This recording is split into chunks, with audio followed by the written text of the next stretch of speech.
உரிமையாளர்கள் இல்லாத சொத்துக்களின் உண்மையான உரிமையாளர்களை கண்டுபிடித்து சட்டத்தின் முன் நிறுத்த வேண்டும் என சிவில் அமைப்புகள் வலியுறுத்துகின்றன.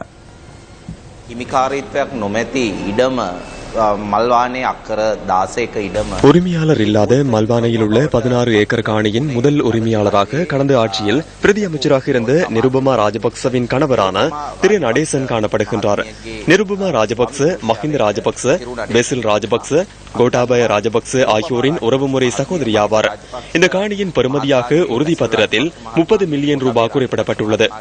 இந்த காணி முதல் உரிமையாளரான திரு நடேசனுக்கு 64 மில்லியன் ரூபாவுக்கு விற்பனை செய்யப்பட்டுள்ளது.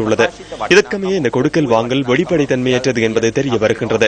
இந்த காணிக்கான தரகர் கூலி வழங்கப்படவில்லை. போலீஸ் நிலையத்தில் முறைப்பாடு செய்யப்பட்டுள்ளது. இந்த முறைப்பாட்டிற்கு அமையவே உண்மையான உரிமையாளர் யார் என்ற பிரச்சனை எழுந்துள்ளது. இந்த வீட்டை கட்டுவதற்கான இணைப்பு நடவடிக்கையை மேற்கொண்ட முதித்த என்பவர் இந்த காணியின் உரிமையாளர் அல்லவென்பதை நீதிமன்றத்திலும் கோரியுள்ளார். வேறொருவரது கருப்பு பணத்தை பயன்படுத்துவதற்காகவே இந்த நடவடிக்கை முன்னெடுக்கப்பட்டுள்ளது. கிடைத்துள்ள சாட்சியங்களை விசாரித்து இந்த சொத்துக்களை அரசுடைமையாக்குவதுடன் நின்றுவிடாது நிதி தூய்தாக்கலில் ஈடுபட்டவர்களை கண்டுபிடித்து சட்டத்தின் முன் நிறுத்த வேண்டிய பொறுப்பு அரசாங்கத்திற்கு உள்ளது.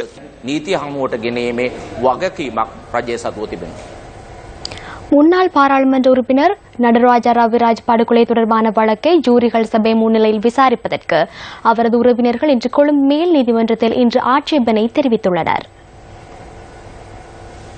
நடராஜா ரவிராஜ் படுகொலை தொடர்பான வழக்கு விசாரணை கொழும்பு மேல் நீதிமன்ற பிரதம நீதிபதி மணிலால் வைத்தியதிலக முன்னிலையில் இன்று இடம்பெற்ற போதே அடிப்படை ஆட்சேபனை தாக்கல் செய்யப்பட்டுள்ளது.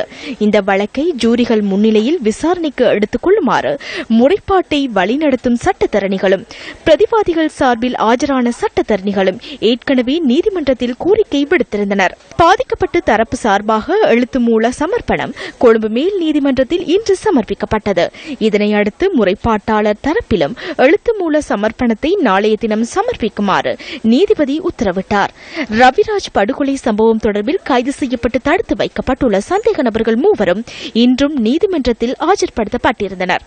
சட்டமா அதிபர் தாக்கல் செய்துள்ள குற்றப்பத்திரிகையில் குற்றவியல் சட்டத்திற்கு அமைவான குற்றச்சாட்டுகளும் பயங்கரவாத தடுப்பு சட்டத்திற்கு அமைவான குற்றச்சாட்டுகளும் உள்ளதால் ஜூரிகள் சபை முன்னிலையில் இந்த வழக்கை விசாரிப்பதற்கு முன்னாள் பாராளுமன்ற உறுப்பினரின் உறவினர்கள் சார்பில் ஆஜரான சட்டத்தரணிகள் ஆட்சேபனை தெரிவித்துள்ளனர். இதற்கமைய பயங்கரவாத தடை சட்டத்திற்கு அமைவான குற்றச்சாட்டுகளை ஜூரிகள் சபை முன்னிலையில் விசாரிக்க முடியுமா என்பது தொடர்பிலான எழுத்து மூல சமர்ப்பணத்தை நாளை நீதிமன்றத்தில் சமர்ப்பிப்பதாக சட்டமா அதிபர் சார்பில் ஆஜரான பிரதி சொலிசிட்டர் ஜெனரல் அறிவித்துள்ளார். முன்னாள் பாராளுமன்ற உறுப்பினர் நடராஜா ரவிராஜ் மற்றும் அவரது பாதுகாப்பு உத்தியோகத்தர் ஆகியோர் 2006 ஆண்டு நவம்பர் 10 நாராயண்பிட்டி பகுதியில் கொலை செய்யப்பட்டிருந்தனர்.